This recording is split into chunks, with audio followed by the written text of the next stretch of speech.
Benedict. So welcome to the sports segment here on the AM show. And this morning, we look at what's happened this year. Also, as Roland mentioned, we've got some matches to look forward to tomorrow in the English Premier League. Is really becoming very tight in terms of the title race. Also, at the bottom, we're still on in terms of teams that want to escape relegation from the English Premier League next season. The Italian Serie A also will be on this weekend. A lot of matches to look forward to, but we always have to start here on the low coast, and then we're gradually getting to the end of the year. And for us in the sporting fraternity, it's been an eventful year. The highlight for us was the Anas Arameyao and Nazis expose in football corruption, which led to so many changes in the football hierarchy here in the country. Well, from the exit of Kwesi Nyantakyi as Ghana Football Association president to the formation of a normalization committee. Also, if you remember, just recently was the African Women's Championship, which was staged here in Ghana. And away from that, Isaac Dugbe, after starting the year so well with a world title belt in the WBO division, lost that super bantamweight title to Mexican boxer Emmanuel Navarrete. Well, joining me on the phone line to do more in terms of our sporting activities this year is my friend and brother, Jerome Ochi. Jerome, thanks so much for joining me this morning. Always a pleasure speaking to you. First of all, in terms of your assessment of how things have gone for Ghana in our sport, would you say it's been a good year? Well, good morning, and let me say that on the back of what you have listed, I don't think that we can describe 2018 as a good year in terms of our sports. I mean, if you look at the national teams, and I'm picking the football national teams, the Black Stars from 2017 couldn't make it to the World Cup. I mean, we watched the World Cup from our homes, and that tells you that it wasn't too good for us. If you take the other national teams, you just mentioned the female national team. I mean, the Black senior, Queens. The Black Queens. They didn't do well in the women's AFCON. If you take the satellites, take the starlets, all of them did not do well. If you extend it to boxing like you did, I mean, you and I know what happened to Dogbe recently.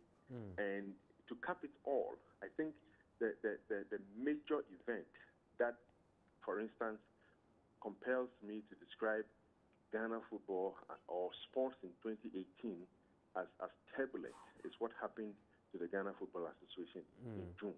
And Benedict, think of it. We've used the last 6 months discussing or talking about that video from Anas. And it goes to tell you how big that video is. It was so huge that it turned our football upside down. And from June to today, we are still talking about number 12 and the kind of things that were in that video. Don't forget that from February, we had a Premier League running. We had a Division 1 running. Number 12 came and it shut everything that these competitions were offering us. So for me, from how I look at things, I think that 2018, in terms of our football, has been turbulent. If you take the other sporting events, there isn't much that we can talk of. But even there, we didn't achieve the kind of successes that we would have wanted. What are some of the things for you think that we could have at least done to avert some of the issues that happened this year? I think that starting with number 12, I think the reaction of the Football Association to number 12 was a disaster. More or less, they underestimated the impact. For instance, I mean, before the video was aired, there were commentaries over how, I mean, football people in it, how the people captured in the video were not going to recover. And to a large extent, maybe because a lot of us had not seen the video, we underestimated this impact. And that is what the Football Association did.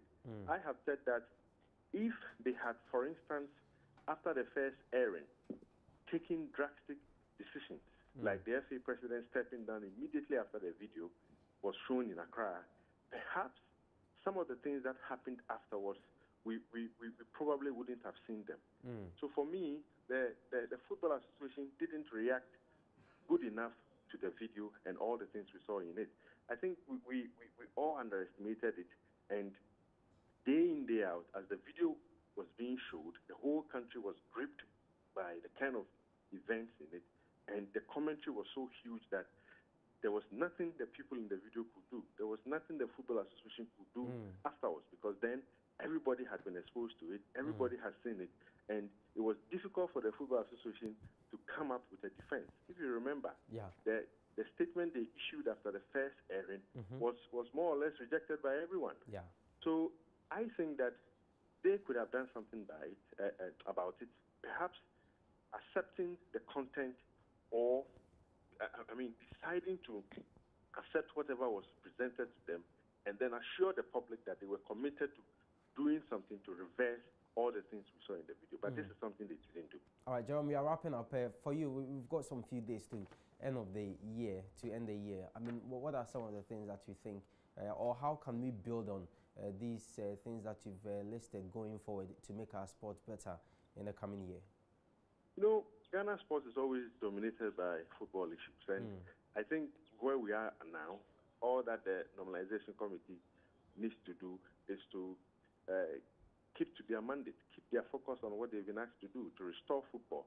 If they can do that, I mean, let me tell you that I don't have so much confidence, given the kind of things they have done in the last 3 months that they started with. But then we still have to, we must have hope and hope that what they've been asked to do, they'll be able to do it. I wish that by now there would have been a roadmap for elections in March, as discussed by FIFA. I wish that by now we would know where exactly we are going with our football, especially local football. If you look at the competition they talked about, which they said they will bring, there's so much confusion surrounding it, and it doesn't give enough confidence that 2019 will start on a good foot. But God is alive, and we must keep hope alive. And finally, our prayer is that the Africa Cup of Nations will be staged in South Africa. Oh yes, that prayer, we will say intensive prayers, God willing, on 31st night, so that in the first or second week of January, CAF will grant our wish. So that we'll be in South Africa. But can we win the AFCON in June? I doubt. Let's not deceive ourselves. Our team, if it is not in transition, is still being built, and we would have to keep expectations real, and encourage the coach to work on the team and see what happens in June next year. John, thanks so much for your time. Really appreciate it. Always a pleasure speaking to you. So that was my colleague and friend and brother Jerome Ochre speaking to us there on issues that happened this year, and also looking ahead to what we anticipate in the coming year. That's the year 2019. We'll be doing this often from now till the year comes to an end.